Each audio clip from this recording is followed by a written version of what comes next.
Hello students, आज हम discuss करने वाले हैं एक्सरसाइज 3.1 का question number 2 and question number 3। दोनों ही क्वेश्चन एक जैसे हैं। सेकंड क्वेश्चन में क्या पूछ रहा है? If a matrix has 24 elements, तो what are the possible orders.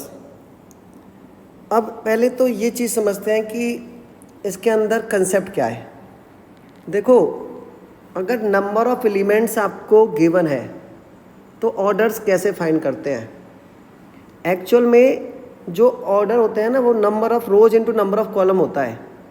तो रोज और कॉलम को जब मल्टीप्लाई करते हैं तब आपको नंबर ऑफ एलिमेंट्स पता चलता है ना। टोटल नंबर ऑफ एलिमेंट्स तो कैसे निकालोगे? ऑर्डर को मल्टीप्लाई कर दो। तो इसमें रिवर्स पूछा है कि आपका मल्टीप्लाई करके जो आंसर आ रहा है रो और कॉलम का, वो 24 है। रो और कॉलम होते हैं, एक रो एक मतलब रो और कॉलम मतलब टू चीज़ें हैं। दो चीज़ों का मल्टीप्लाई करके 24 आ रहा है। तो आपको ऐसे टू नेचुरल नंबर फाइंड करने हैं जिनका प्रोडक्ट 24 आए। तो चलो लिखते हैं क्या क्या पॉसिबल हो सकते हैं। 24 आने के लिए आपको टू नेचुरल नंबर फाइंड करने हैं जिनका प्रोडक्ट 24 आए। तो 1 से स्टार्ट करते हैं। 1 अगर फर्स्ट रो है, 1 रो और 24 कॉलम है, तब भी 24 आएगा। मल्टीप्लाई करके आ गया 1 इंटू 24 24। फिर 2 इंटू 12, ये भी 24 होगा। मैं फर्स्ट नंबर को इंक्रीज करता जा रहा हूँ। फिर देख रहा हूँ 3 इंटू 8, ये भी 24 होगा। 4 इंटू 6, ये भी 24 होगा। 5 के साथ मल्टीप्लाई करके आता नहीं, ठीक है। 6 इंटू 4, यानी इसी का रिवर्स आ गया, 6 इंटू 4। फिर 8 इंटू 3, फिर 12 इंटू 2, फिर 24 इंटू 1। क्या ये सेम चीज़ है 1 इंटू 24 और 24 इंटू 1? नहीं। क्यों नहीं? क्योंकि बेटा इसका मतलब क्या है, पहले आता है रो फिर आता है कॉलम। इसमें 1 रो 24 कॉलम है, लेकिन इसमें 24 रो 1 कॉलम है। तो सेम चीज़ नहीं हुई ना। इसमें 2 रो और 12 कॉलम है ऐसे, लेकिन इसमें 12 रो ऐसे और 2 कॉलम है। तो ये डिफरेंट मैट्रिसेस है। तो कितनी मैट्रिसेस बना पा रहे हो आप? बताओ कितनी मैट्रिसेस है, काउंट कर लो।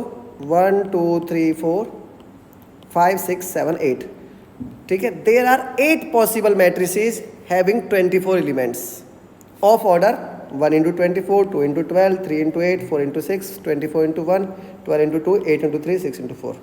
चलो वो आप बोलना कि अब इसी में इसने कहा कि सेकेंड पार्ट भी सेम है कि 13 नंबर ऑफ एलिमेंट्स है। तो ऐसे टू नेचुरल नंबर बताओ जिनका प्रोडक्ट 13 आए। अब 13 एक प्राइम नंबर है बेटा, तो प्राइम नंबर को मल्टीप्लाई ऐसे टू मतलब प्राइम नंबर आए मल्टीप्लाई करके, तो बस एक ही केस है 1 इंटू 13। दूसरा भी है 30 इंटू 1, है ना। ये सेकंड इसी का रिवर्स है। इसमें 1 रो और 13 कॉलम है, इसमें 13 रो 1 और 1 कॉलम है। प्राइम नंबर में हमेशा ये दो ही ऑर्डर बन सकते हैं, दो ही पॉसिबल ऑर्डर बन सकते हैं ना। अगर मैं कहता नंबर ऑफ एलिमेंट 17 है, तो क्या पॉसिबल ऑर्डर होता? 1 इंटू 17, 17 इंटू 1। प्राइम नंबर होता क्या है कि एग्जैक्ट 2 फैक्टर्स हों जिसके। तो 13 के 2 फैक्टर है, एक 1 और 13, है ना।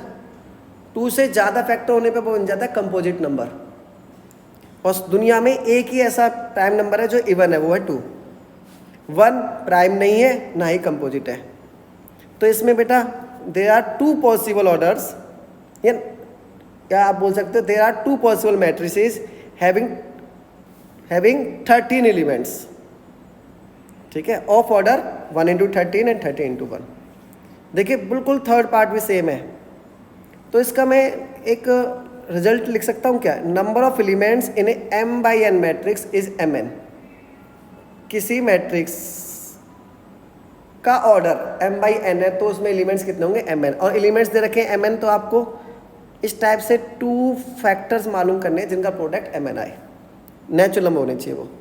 इसे तो आप कर ही लोगे। अब तो बिल्कुल सेम है सेकंड क्वेश्चन की तरह।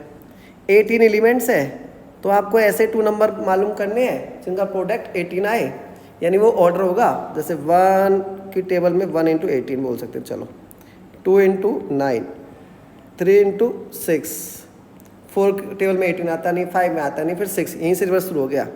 6 इंटू 3, 9 इंटू 2 एंड 18 इंटू 1।